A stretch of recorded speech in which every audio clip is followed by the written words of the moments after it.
আমার কথা শেষ। এখন আমার রসুল আসলেন রবিউল আউয়ালে, জাহেরিভাবে পর্দা করলেন রবিউল আউয়ালে। তো আমার বন্ধু বলছে আশা আনন্দ মানলাম, যাওয়া তো দুঃখ, তো শুধু আনন্দ কেন? 15 দিন ঈদে মিলাদুন নবী করেন, আর 15 দিন ওয়াফাতুন নবী করেন। 15 দিন হাসবেন, নবী আসছে। 15 দিন কাঁদবেন, কেন? নবী চলে গেছে। তো আমি বললাম এটা যুক্তি দিয়ে ইসলাম চলে না, দলিল দিয়ে ইসলাম চলে। এখন হাদিসে আছেন, কথা আমার শেষ। আমার রসুল আরাফার বিদায় হজ্জের ভাষণে বললেন, সাহাবী আমি আর বেশি দিন নয়, অল্প কিছুদিন পর দুনিয়ার সফর শেষ করে রহমানের মেহমান হব।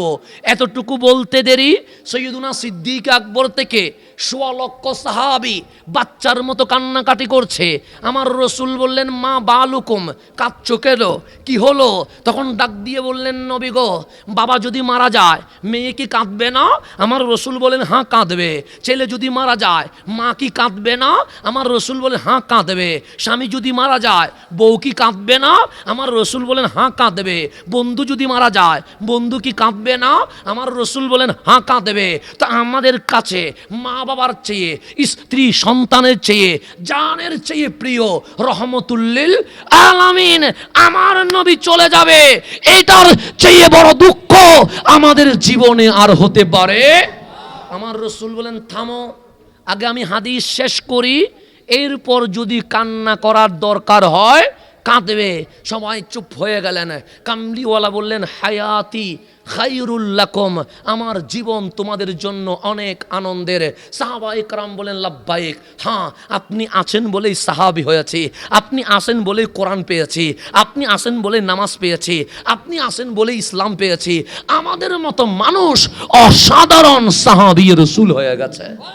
আমার রাসূল বলেন, শোনো, ওয়াম্মামাতি খায়রুল লাকুম, আমার মরণ তোমাদের জন্য অনেক আনন্দের। সাহাবায়ে কেরামের মাথা ধরে গেছে, নবী গো মরণ কেমনে আনন্দের হয়? আপনি চলে যাবেন, এই 2 চোখ আপনারা দেখবে না। আপনি চলে যাবেন, এই 2 কান আপনার কথা শুনবে না। আপনি চলে যাবেন, আমাদের চেহারা আপনার চোখের সামনে আসবে না। আমার রসুল বললেন, ও আমার সাহাবী, মরে গেছি মানে কি পৌঁছে গেছি মনে করেছ? মরে গেছি মানে কি মাটির সাথে মিশে গেছি মনে করেছ? না না না, মরে যাওয়ার মাধ্যমে আমি নবী পৌঁছে যাব না, মাটির সাথে মিশে যাব না। উরিদাত আলাইয়া আমালুকুম, তুমি যেখানেই থাকো তোমার সমস্ত আমল আমি নবী নিজের চোখে দেখতে পাই। উরিদাত মানে উপস্থাপন করা হয়, আলাইয়া মানে আমার উপর, আমালুকুম মানে তোমাদের আমল। তাহলে এখন বুকে হাত দিয়ে বলেন, আজকের কুমিল্লার মাহফিল আমার নবী দেখতেছে কিনা? সন্দেহ আছে? আর একটু বুঝাইলে বুঝবেন। ক্যামেরা কি করতেছে? ভিডিও দরকার আছে, কারণ আমি চলে যাওয়ার পর যদি কোনো ঝামেলা হয় তাহলে ভিডিওর মাধ্যমে আমি কি বলছি এটা দেখানোর কি আছে, সুযোগ আছে। কিন্তু ক্যামেরার মাঝখানে মোবাইল একটা বসাই দিছে, তাহলে মোবাইল তো ভিডিও করছে না, মোবাইল কি করছে? লাইভ দিচ্ছে। তা আমি বললাম, আমি অলরেডি আপনাদের সামনে আছি, আপনারা আমাকে লাইভে দেখতেছেন, নতুন করে মোবাইলে লাইভ দেওয়ার কোনো দরকার আছে? আপনি বললেন না। কিন্তু যারা দিচ্ছে ওদেরকে জিজ্ঞেস করলাম, লাইভের কি দরকার? পাবলিক বলছে দরকার নাই। ও বলে, হুজুর দরকার আছে। কি দরকার? আমাদের এলাকার অনেকে সৌদি আরবে থাকে, অনেকে আমিরাতে থাকে, অনেকে ইউরোপ আফ্রিকায় থাকে, ওদের মন এখানে পড়ে আছে। তো আজকে লাইভের মাধ্যমে সৌদি আরব, দুবাই, আমিরাত, কানাডা, আমেরিকার প্রবাসী এই মাহফিল দেখতে পাচ্ছে। এতে সন্দেহ আছে?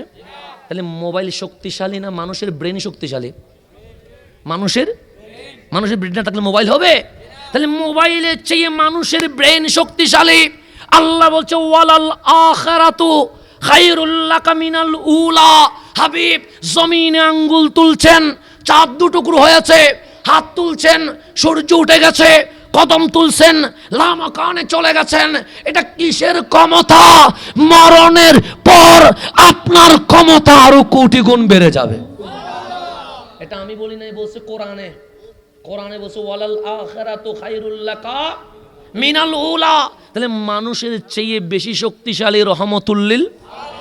এক মোবাইলে ইন্টারনেটের মাধ্যমে সৌদি আরব, এমিরাত, কানাডা, ইউরোপ, আফ্রিকার মানুষ যদি লাইভে দেখতে পায়, খোদার কসম সোনার মদিনা থেকে নবুয়তের ইন্টারনেট দিয়ে আমার কামলিওয়ালা নবী আজকের মাহফিল লাইভে দেখতে পাচ্ছে।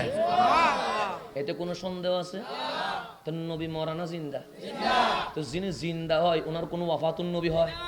সেজন্য আমরা সুন্নিরা আজীবন শুধু মিলাদুন নবী করতে আসি। আমরা সুন্নিরা আজীবন কি করতেছি? কেন? দলিল আছে। কি আছে?